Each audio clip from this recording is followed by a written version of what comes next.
وَأَصْحَابُ الْيَمِينِ مَا أَصْحَابُ الْيَمِينِ، اور دائیں ہاتھ والے، تم کیا جانو کہ دائیں ہاتھ والے کون ہیں، کیا شان ہے ان کی. وہ کہاں ہوں گے؟ فی سدر مخضود، بے خار بیریوں میں، یعنی کہ ان کی جنت میں بیریوں کے درخت ہوں گے. اب ہمارے ہاں تو بیری کوئی بہت قابل قدر درخت نہیں جانی جاتی، کیونکہ قوم سبا پر بھی جب عذاب آیا تھا تو ان کی جو اچھی لینڈز تھی اب وہ اور کچھ نہیں اگاتی تھی سوائے بیریوں کے درخت کے، کانٹے دار بیریاں اور کچھ جھاؤ کے درخت. تو دنیا میں عموماً جو بیری کا درخت ہے عام طور پر وہ کوئی بہت اچھا درخت نہیں گردانا جاتا، لیکن دنیا میں بھی بیر کے کچھ درخت ایسے ہوتے ہیں جو بہت دیکھنے میں بھی خوبصورت، ان کے پھلوں میں خوشبو بھی بہت اور ان کا ذائقہ بھی بہت اچھا ہوتا ہے. لیکن جنت میں جو بیریاں ہوگی ان میں کانٹے نہیں ہوں گے. سدر بیری کا درخت اور مخضود بغیر کانٹے کے، یعنی جس کے کانٹے صاف کر دیے گئے ہوں. کہا جاتا ہے کہ جس بیری کے درخت میں جتنے کم کانٹے ہوتے ہیں اس کا پھل اتنا ہی مزیدار ہوتا ہے. تو جس میں بالکل ہی کوئی کانٹا نہ ہو پھر اس کا پھل کتنا لذیذ ہوگا، یعنی صاف ستھرے درخت ہوں گے. اب آپ دیکھیے کہ اس دنیا میں بیری کے درخت کو بہت اہمیت حاصل ہے، اگرچہ ہماری دنیا میں نہیں. آپ نے پیچھے سدرۃ المنتہا کا پڑھا، یعنی جہاں یہ عالم ختم ہوتا ہے اس کی سرحد پر بیری کا درخت ہے. سدرہ بیری کے درخت کو کہتے ہیں، منتہا یعنی جہاں اینڈ ہوتا ہے اس عالم کا. پھر اس سے آگے جو دوسرا عالم ہے جس تک فرشتے بھی نہیں جا سکتے، اللہ تعالیٰ ہی جانتا ہے وہاں کیا ہے، وہاں اس کا عرش ہے، جو کچھ بھی ہے وہی زیادہ بہتر جانتا ہے. لیکن وہاں بھی جو سمبل ہے وہ بیری کا درخت ہے. تو اس سے یہ کوئی نہ سمجھے کہ اچھا ہو یہ تو اصحاب الیمین کی تو پھر کوئی بات ہی نہیں، ان کو تو بیریوں کے درختوں میں رہنا پڑے گا تو یہ تو جنت اتنی خوبصورت نہ ہوئی. یہ ایسی بات نہیں ہے، وہ درخت بھی بہت خوبصورت ہوں گے. وَطَلْحٍ مَنْضُودٍ، طلح کہتے ہیں کیلے کو. ابو طلحہ کا نام سنا ہوگا نا، طلحہ اسی سے. تو طلح کا لفظی معنی ہوتا ہے کیلا. طلحٍ منضود، منضود کہتے ہیں طے بتائے کو، نون ضاد دال، یعنی جس کے پھل ساتھ ساتھ جڑے ہوئے ہوں، یعنی ان کی جو ترتیب ہوگی، چناؤ ہوگا، وہ بہت خوبصورت ہوگا. آپ نے کیلے کا بڑا گچھا کبھی دیکھا ہے؟ ایک تو ہوتا ہے نا چھوٹے چھوٹے، وہ 6 یا 12 کے، وہ جو عام طور پہ خریدے جاتے ہیں تعداد میں، نہیں، جو اصل درخت کے ساتھ لگا ہوا ایک بڑا گچھا ہوتا ہے وہ ہے طلح منضود، جو کہ بہت ہی حسین ہوتا ہے اپنے ترتیب کے اعتبار سے، یعنی ساتھ ساتھ جو برابر برابر لگے ہوئے ہوتے ہیں اور پھر طے بتائے ہوتے ہیں. اب اس میں آپ دیکھیے نا، ایک تو چھوٹا گچھا ہوتا ہے جس میں چند کیلے ہوتے ہیں، پھر اسی بڑے ڈنٹل کے ساتھ ایک اور ہوتا ہے، پھر اس پہ اور ہوتا ہے، تو وہ ایک کے اوپر ایک جب وہ آ رہا ہوتا ہے تو وہ سارا مل کے بہت خوبصورت سین بنا دیتا ہے.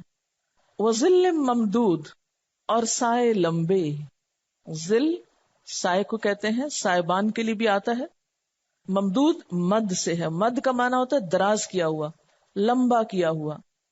حضرت ابو ہریرہ رضی اللہ تعالیٰ عنہ کہتے ہیں کہ آپ صلی اللہ علیہ وسلم نے فرمایا، جنت میں ایک اتنا بڑا درخت ہے جس کے سائے میں اگر سوار 100 برس بھی چلے تو سایہ ختم نہ ہو. اور تم چاہو تو یہ آیت پڑھ لو، وَظِلٍّ ممدود.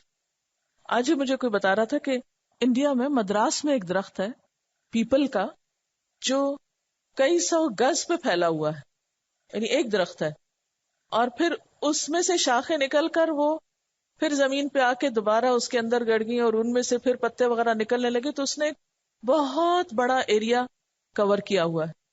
اگر دنیا میں ایسے درخت ہو سکتے ہیں جن کا سایہ بہت پھیلا ہوا ہو یا جنہوں نے ایک بڑا ایریا کور کیا ہوا ہو، تو جنت تو پھر اللہ کی مرضی کے مطابق بنی ہے اور جس کی مثال ہی دنیا میں نہیں کوئی. تو وہ ظل ممدود، لمبے سایوں والے، گھنے سایوں والے درخت ہوں گے. اور آپ دیکھیے کہ سائے کا اپنا ایک حسن ہوتا ہے، یعنی ایک طرف دن کی روشنی ہو، سبز گہرے رنگ کے درخت ہو، اور پھر ان کے لمبے لمبے سائے ہو. یعنی کسی عمارت کے سائے میں بیٹھنا اور درخت کے سائے میں بیٹھنا، یہ دو مختلف کیفیات ہوتی ہیں. اس لیے خصوصی طور پر سائے کا ذکر بھی کیا گیا. اب دیکھیے ایک طرف بیریوں کے درخت ہیں، بیر کبھی لگے ہوئے دیکھے آپ نے؟ بہت خوبصورت سین نظر آتا ہے. یعنی بیری کا درخت ہے، اس پہ بیر لگے ہوئے، ایسے لگتے ہیں سب موتیوں کی طرح ٹکے ہوئے ہوں اس پر نا. پھر اس کے بعد یہ کہ دوسری طرف کیلوں کے درخت ہوں اور وہ اسی طرح طے بتائے ہوں، پھر لمبے سایوں والے درخت ہوں. تو یہ مل جل کر کیا خوبصورت منظر پیش کرتے ہوں گے. اور اس کے ساتھ ساتھ وماء مسکوب، بہتا پانی. اچھا، بہتے پانی سے یوں لگتا ہے نا جیسے وہ نیچے بہ رہا ہو، نہیں. مسکوب کا لفظ جو ہے سین کاف بے سے ہے. سکبن کا معنی ہوتا ہے پانی کا گرنا اور پھر بہنا، جیسے آبشاریں ہوتی. کل ہم نے جنت کے 2 طرح کے چشموں کا ذکر پڑھا تھا، ایک تجریان اور دوسرے نداختان. نداخہ کہتے ہیں سپرنگ کو جو نیچے سے اوپر اچھل کے جاتا ہے، اور تجریان جو ہے وہ نیچے کو بہ رہا ہے، اور مسکوب جو ہے اوپر سے نیچے گر رہا ہے آبشاروں کی شکل میں. وماء مسکوب. اور مسکوب پانی کے اوپر سے نیچے آنے کے لیے جیسے آبشار کے علاوہ وہ جو بارش ہوتی ہے نا، موسلا دھار بارش جس کو کہتے ہیں، اس کے لیے بھی یہ لفظ استعمال ہوتا ہے. اور یہ بھی ہو سکتا ہے کہ جنت میں بارش بھی ہو اور وہ بارش انتہائی خوبصورت ہو، اور وہ بارش جس کے قطرے ساتھ ساتھ جڑے ہوئے گرتے ہیں. کبھی آپ کو وہ دیکھنے کا اتفاق ہو، یعنی ایک بارش ہوتی ہے نا، ایک بس فوار آئی اور گئی، نہیں. ایک بارش ہوتی ہے جو مسلسل گرتی ہے، اور اگر آپ کبھی روشنی میں اس کو دیکھیں تو یوں لگتا ہے جیسے اوپر سے نیچے تک سٹرنگز ہو، بہت خوبصورت لگتی. اس کے لیے بھی یہ مسکوب کا لفظ استعمال ہوتا ہے. وماء مسکوب، موسلا دھار، مسلسل اوپر سے نیچے آنے والی پہم بارش، یعنی لگاتار جھڑی لگ جانا جس کو کہتے ہیں نا، جھڑی لگ جانا. اور پھر اس میں تسلسل کا مفہوم بھی ہے، یعنی بہنا اور پھر تسلسل کے ساتھ بہنا. اگر کبھی کسی آبشار کے پاس کھڑے ہو کر آپ دیکھیں، ایک ہوتا تصویر میں آبشار دیکھنے، نہیں، مجھے 2 سال پہلے نیاگرا فالز دیکھنے کا اتفاق ہوا تھا، اور یعنی انسان ڈسکرائب نہیں کر سکتا. یعنی اگر آپ دیکھتے جائیں تو صرف دیکھتے جائیں نا، اور انسان سوچتا ہے کہ یہ کبھی ختم ہوگا پانی، یعنی کہاں سے اتنا پانی آتا ہے. مجھے تو سب سے زیادہ حیرت اس پہ ہو رہی تھی کہ اتنا پانی کہاں سے آ رہا ہے نا، جو گرے ہی جا رہا ہے، گرے اور پھر ہمیشہ گرتا ہی رہتا ہے. اور جہاں پر وہ گرتا ہے نیچے جا کے، وہاں سے جو اس کے اندر سے وہ پھر مزید اس کے قطرے اور غبار اٹھتا ہے، اور جو اس کی تیزی ہوتی ہے اور اس میں جو سفیدی آتی ہے اور اس کے ڈفرنٹ رنگ. پہلے میں سمجھتی تھی شاید وہ ایک ہی جگہ سے پانی گرتا ہے، لیکن وہ ایک بڑی جگہ پر گرتا ہے مختلف اینگل سے. اور اللہ تعالیٰ کی قدرت کے کچھ چھوٹے چھوٹے نمونے دنیا میں ہیں، لیکن اصل تو جنت میں ہوں گے. اب آپ اس کو دوبارہ پڑھیں، امیجنیشن کے ساتھ پڑھیں. وَأَصْحَابُ الْيَمِينِ مَا أَصْحَابُ الْيَمِينِ فِي سِدْرٍ مَّخْضُودٍ وَطَلْحٍ مَّنضُودٍ وَظِلٍّ مَّمْدُودٍ وَمَاءٍ مَّسْكُوبٍ. یعنی ادھر دیکھیں گے ایک درخت، ادھر دیکھیں گے کچھ اور چیز، ادھر دیکھیں گے سائے، ادھر دیکھیں گے پانی بہتا ہوا. یہ لگتا ہے جیسے کوئی صرف پکنک پر ہی گیا ہوا ہو، کیونکہ کام تو کوئی ہوگا نہیں. وَفَاكِهَةٍ كَثِيرَةٍ، اور بہت سارے پھل.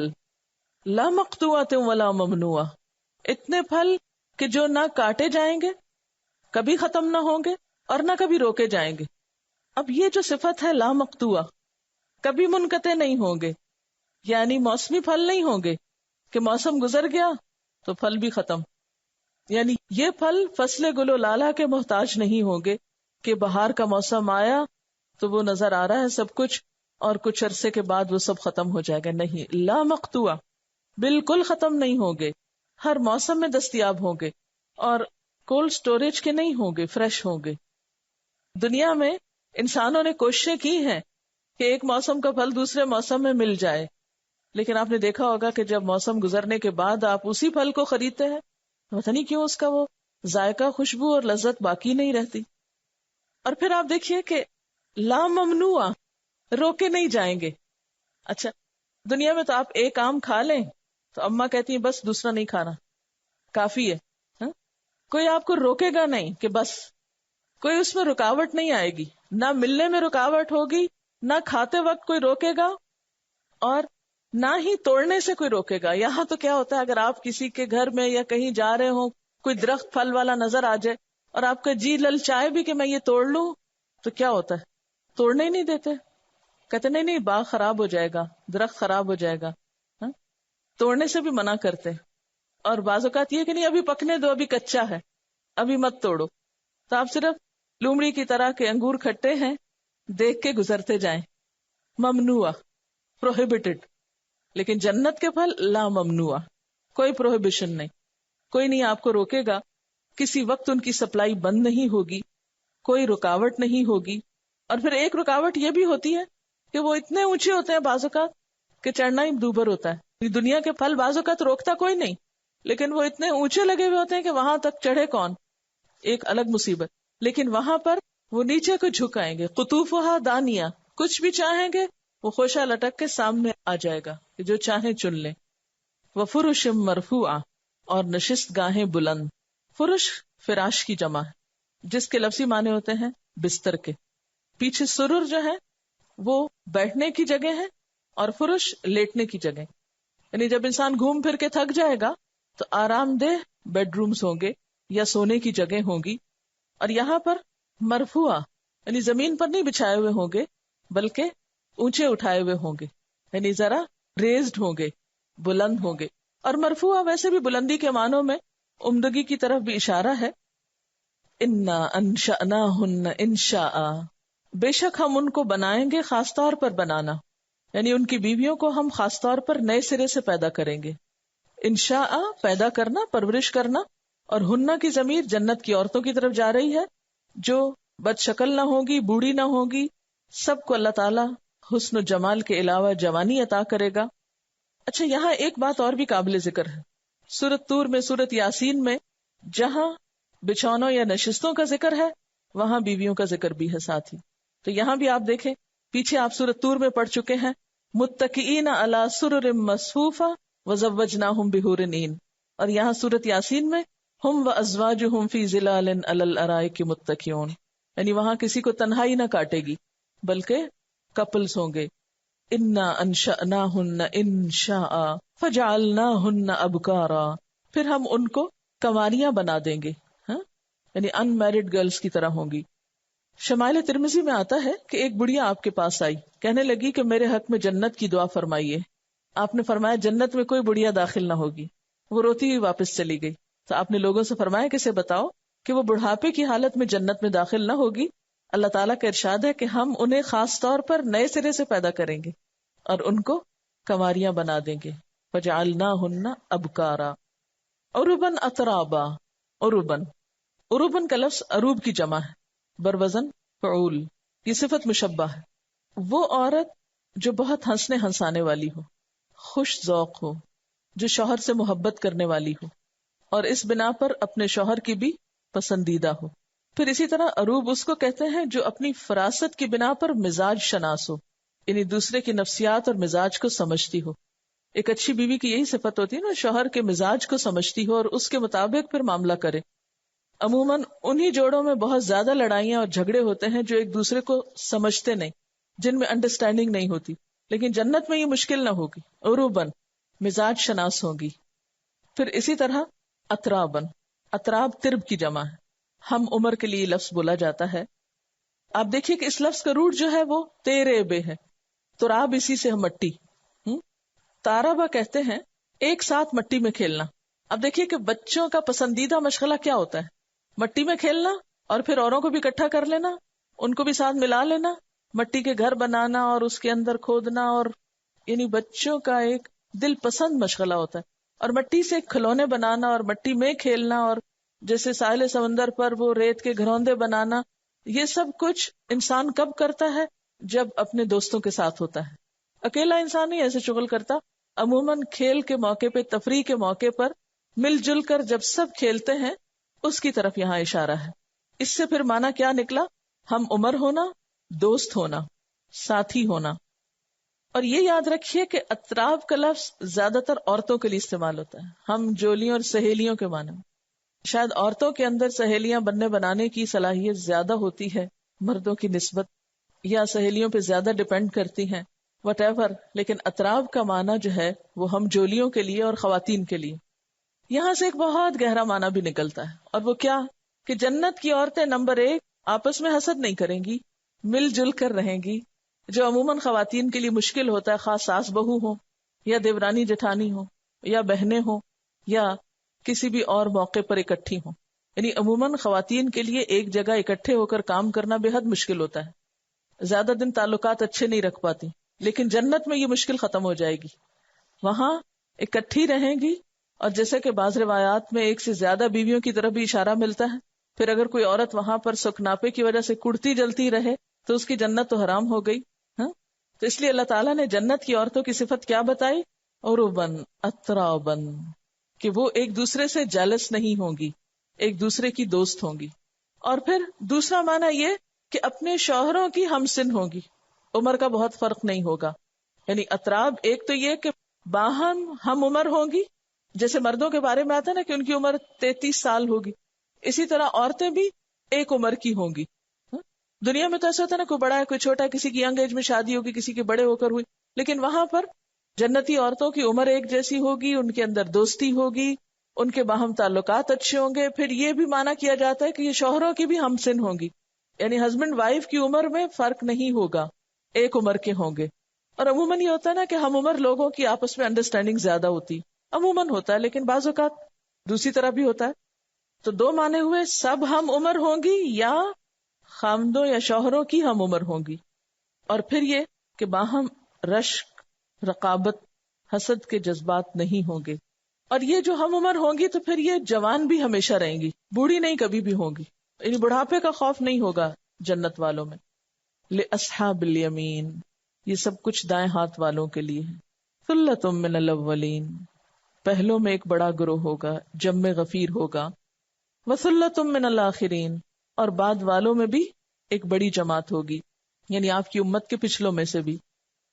حضرت ابو سعید خدری کہتے ہیں کہ آپ صلی اللہ علیہ وسلم نے فرمایا، مجھے امید ہے کہ تم لوگ سارے اہل جنت کا چوتھائی حصہ ہوگے، 1/4، اور 3/4 میں باقی سب امتوں کے لوگ شامل ہوں گے. یہ سن کر ہم نے اللہ اکبر کہا، یعنی اللہ کا شکر ادا کیا. پھر آپ نے فرمایا نہیں، تم تہائی حصہ ہوگے. ہم نے پھر تکبیر کہی. آپ نے فرمایا نہیں بلکہ تم آدھا ہوگے. ہم نے پھر تکبیر کہی. ہو سکتا ہے آپ کے ذہن میں یہ خیال آ رہا ہو کہ آپ صلی اللہ علیہ وسلم ایک ہی وقت میں مختلف بات کیوں کہہ رہے ہیں. وَمَا يَنطِقُ عَنِ الْهَوَىٰ إِنْ هُوَ إِلَّا وَحْيٌ يُوحَىٰ، کہ آپ صلی اللہ علیہ وسلم اپنے دل کی باتیں نہیں کرتے یا خواہش نفس پہ مبنی باتیں نہیں کرتے، بلکہ إِنْ هُوَ إِلَّا وَحْيٌ يُوحَىٰ، وحی کے ذریعے سب بولتے ہیں. اگر آپ کا کلام وحی پر مبنی ہے تو پھر یہ کیا بات ہوئی؟ کبھی کہتے ہیں چوتھائی، کبھی کہتے ہیں تہائی، کبھی کہتے ہیں آدھے. یہ صرف ایک موقع نہیں، اور مواقع پر بھی ایسا ہوا کہ آپ نے ایک بات کہی اور تھوڑی دیر کے بعد اس بات کو تبدیل کر دیا. یہ آپ کے اجتہادات ہوتے تھے، کیونکہ یہاں بھی لفظ آ رہا ہے مجھے امید ہے کہ تم اتنے ہوگے. تو ہو سکتا ہے جب آپ نے یہ بولا ہو تو ساتھ ہی آپ کو دوسری بات بتائی گئی ہو، اور پھر اللہ تعالیٰ نے اپنی رحمت سے اس کو مزید بڑھا دیا ہو. تو اس لیے اس بات میں کوئی کنٹرڈکشن نہیں ہے. کہتے ہیں جنت کی ایسی ڈسکرپشن سن کے تو دل نہیں چاہتا زیادہ دنیا میں رہے.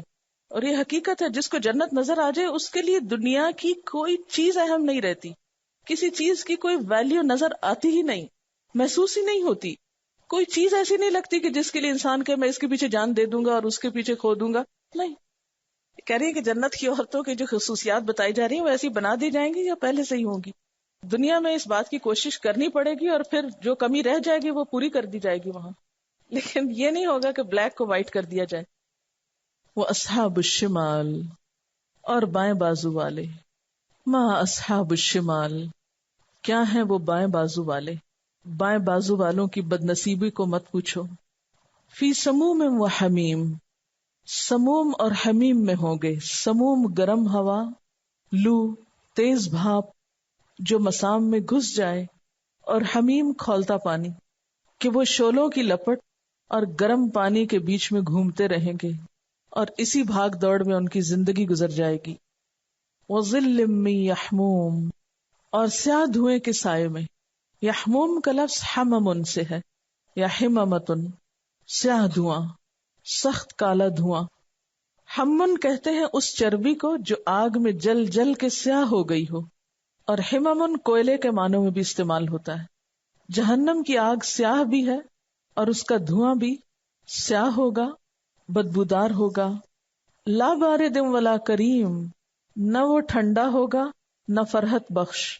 فی ظل من یحموم، یعنی اہل جہنم جب جہنم کے عذاب سے گھبرا کر سائے کی تلاش میں آئیں گے تو جو سایہ ہوگا ان کے اپنے ہی جسموں کے جلنے اور چربی کے پگھلنے سے بدبودار ہو جائے گا. تو وہی سایہ ان کو ملے گا جو دھوئیں کا ہوگا، جس میں کسی قسم کی کوئی ٹھنڈک یا آرام بخش چیز نہ ہوگی. اسی میں وہ پناہ لیں گے. اور حقیقت یہ ہے کہ جسے وہ سایہ سمجھ رہے ہوں گے وہ سایہ تو نہ ہوگا، اس میں کوئی خیر نہ ہوگی. وہ سایہ تو سایہ نہیں بلکہ دھواں ہے.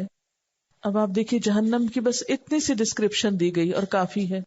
جنت کو کتنا تفصیل سے بیان کیا گیا، لیکن جہنم کو چند لفظوں میں اگر کوئی محسوس کرے تو اتنا ہی کافی ہے. لیکن جنت میں جانے والوں کے کام نہیں بتائے گئے، یہاں جہنم میں جانے والوں کی کچھ صفات بتا دی گئی، ان کے کچھ اعمال کا ذکر بھی ساتھ ہی کر دیا گیا. انہم کانوا قبل ذلک مترفین، یہ وہ لوگ ہوں گے جو اس انجام کو پہنچنے سے پہلے بہت خوشحال تھے. مترف عیش پرست، نعمتوں میں پلے ہوئے، یعنی دنیا کی نعمتیں انہیں اتنی مل گئی ہوں گی کہ انہی کی عیش و عشرت میں ڈوب کر وہ آخرت کو بھول چکے ہوں گے. اہل جنت کی صفت پیچھے آپ پڑھ چکے ہیں کہ انا کننا قبل فی اہلنا مشفقین، کہ ہم اپنے گھر والوں میں ڈرتے ہوئے زندگی بسر کرتے تھے، لیکن یہ دنیا میں ملنے والی خوشحالی کی وجہ سے، نعمتوں کی وجہ سے آخرت کو بھول چکے تھے.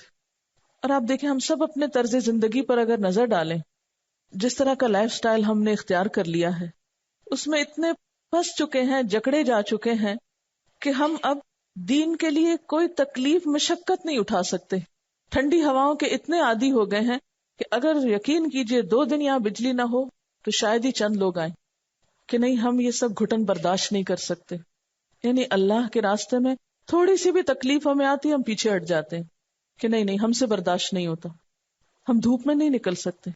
اور اگر آپ جنگ تبوک کا راستہ دیکھیں اور سخت ترین گرمی کا موسم دیکھیں، 1 دن نہیں 2 دن نہیں کئی دن تک مسلسل وہ قافلہ چلا اور کھانے کو اتنا تھوڑا تھا. ہم ذرا اپنے آپ کو مدینے والوں میں رکھ کے دیکھیں، ہم میں سے کتنے لوگ ساتھ جانے کو تیار ہوتے کہ اچھا یہ کھانے کو دو گے، ہر روز بس چند کھجوریں دو گے. اگر ہم سے جہاد کروانا ہے، ہمیں لے کے جانا ہی ہے، تو جب تک فیسلٹیز نہیں دو گے ہم تو نہیں چل رہے. یہ سب کون سوچا کرتے تھے اور یہ کس کا طرز عمل تھا؟ آج ہم اپنے آپ کو دیکھیں کہ دنیا کی نعمتیں جتنی زیادہ ہم کو ملتی چلی گئیں، ہم اتنے ہی ڈھیلے پڑتے گئے، اتنے ہی کام چور ہو گئے، اتنے ہی پیچھے رہنے والے ہو گئے کہ دین کے ساتھ ہماری وفاداری بھی مشروط ہے. اتنا ملے گا، یہ ملے گا تو کچھ کریں گے، اگر یہ نہیں ملے گا تو ہم پیچھے ہٹ رہے ہیں. حالانکہ نعمتوں کا ہونا کوئی گناہ کی بات تو نہیں، لیکن اہل جہنم کو جہنم میں کیوں پھینکا جائے گا کہ وہ نعمتوں میں پلے ہوئے تھے. تو مراد اس سے کیا ہے؟ یہ نہیں کہ نعمتوں میں ہونے کی وجہ سے ان کو سزا دی جائے گی کہ کیوں نعمتیں استعمال کی تھی. نعمتوں کا استعمال منع نہیں ہے، لیکن نعمتوں کو پا کر اللہ کو بھول جانا، اللہ کی یاد سے غافل ہو جانا، اللہ کے دین کے لیے قربانی نہ کرنا، اس سے منہ موڑ لینا، صرف نفس کی پسند کے اور دل پسند کام کرنا، اور جہاں کچھ ذرا بھی مرضی کے خلاف چیز آ جائے وہاں دل چھوڑ بیٹھنا، یہی چیز تو انسان کو نقصان دیتی ہے. اسی لیے تو یہاں نعمتوں کا ذکر ایک منفی انداز سے کیا گیا کہ جہنم میں جانے والے مترفین میں سے ہوں گے، دنیا کی نعمتوں میں پڑھ کر آخرت سے غافل ہو گئے،